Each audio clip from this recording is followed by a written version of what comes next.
Hello everybody, RDub here, and in preparation for the Knights of the Frozen Throne release, we are doing an in-depth look at each new Druid card. We will also talk about the synergies, things like that, stuff that we think the cards will fit into and our overall impressions. So without further ado, skis, let's get started. Start now. So Cryptboat is a 3-mana 1/6 with Taunt and the passive effect after you summon a minion, gain 1 health.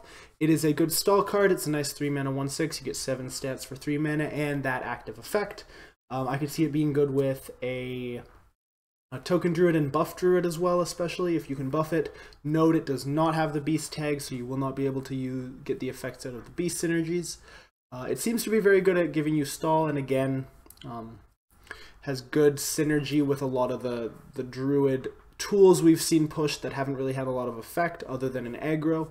So I could see this being played in, say, a mid-range or a controlling type of druid where you're looking to stall out the game and exhaust your opponent of resources. So next up we have Druid of the Swarm. It's a 2-mana 1/2 with a choose 1, either transform into a 1/2 poisonous minion or a 1/5 with taunt.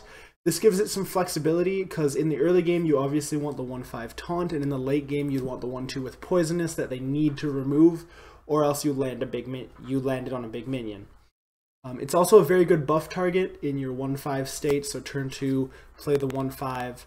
It is a beast. Either form, I believe, is a beast, so you can get the Mark of Yasharaj synergy, or you can get it buffed easily by Mark of the Lotus, and that gives you a big minion to deal a lot of damage with, get some nice control of the board. So it does also synergize with Fandral, which is important, and it will give you a 1/5 taunt poisonous.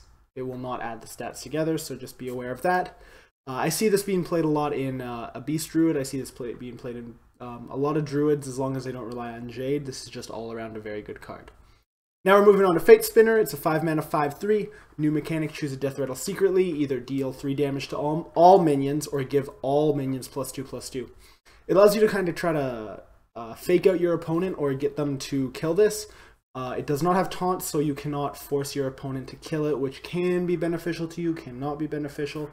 Very strong in token if you land it on your tokens, and very good for catch up if you are behind on board.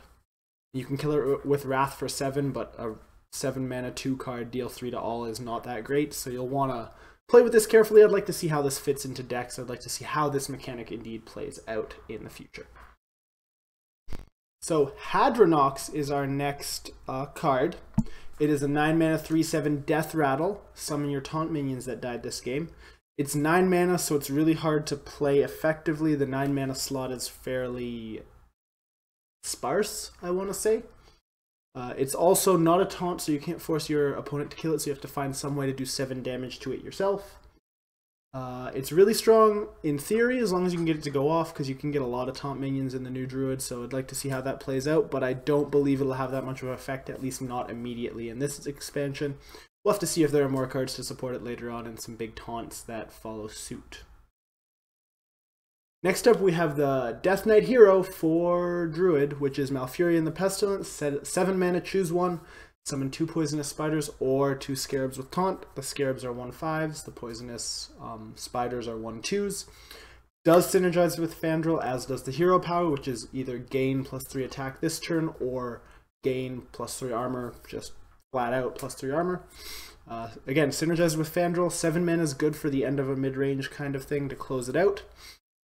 It's a lower value hero power, but if you get Fandral, it's huge.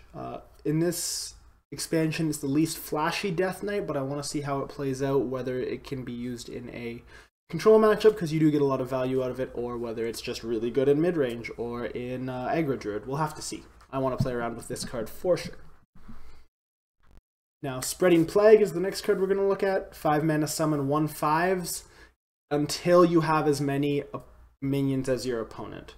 So this works if you're behind on board and they have like 3 or 4 minions out there and you have none. You play this, you get 3 or 4 1/5s. This is also very strong comboed with a buff. So for 6 mana you can get, if your opponent has 3 minions on the board, 3 1/5s, buff them to 2/6. That's pretty huge. That gives you a huge board that's really hard to remove. So it does have beast synergy, it has strong tempo, and will probably see play in niche areas, as this is a good stall tool and a very good anti-aggro tool on turn 5. I'd like to see this played. I'm going to play a lot of it. Next up, we have Ultimate Infestation. It's a 4-mana... What am I saying? Ultimate Infestation is a 10-mana ultra value card, deal 5 damage, draw 5 cards, gain 5 armor, and summon a 5/5 ghoul. It has immediate effect on the board. It's very good for that, and it's a very powerful draw when you run out of cards. So in a mid-range or control deck, you're playing, you run out of cards, you don't get your card draw.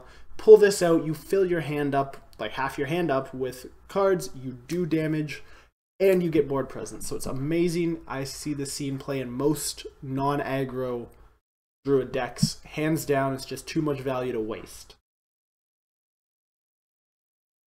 Next up and lastly, we do have Webweave, which is summon 2 1/2 poisonous spiders. First glance, this looks really bad, and it is bad, but not as bad as you think, because you get 1/2 poisonous spiders, so chances are at least one of them will connect with something okay, which is basically an assassinate.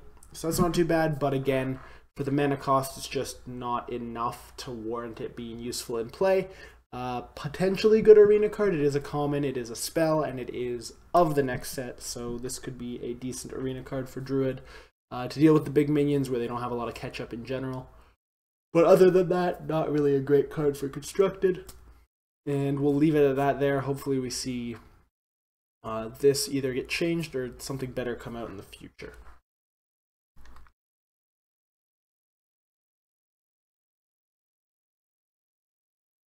So that will do it for this video. Make sure you let me know what you think in the comments below. My challenge for you today is to comment a way to utilize the cards showcased in a way that I didn't mention. So if I missed something, or if you think, hey, this would work really well in this type of Druid, please let me know. I love the discussion about Hearthstone on the channel. So if you liked the video, make sure you let me know by liking it down below, and subscribe if you would like to stay updated. It's only one button, it's only one click away, and it is for the betterment of everybody involved. So thank you guys so much for watching again, and I will see you next time.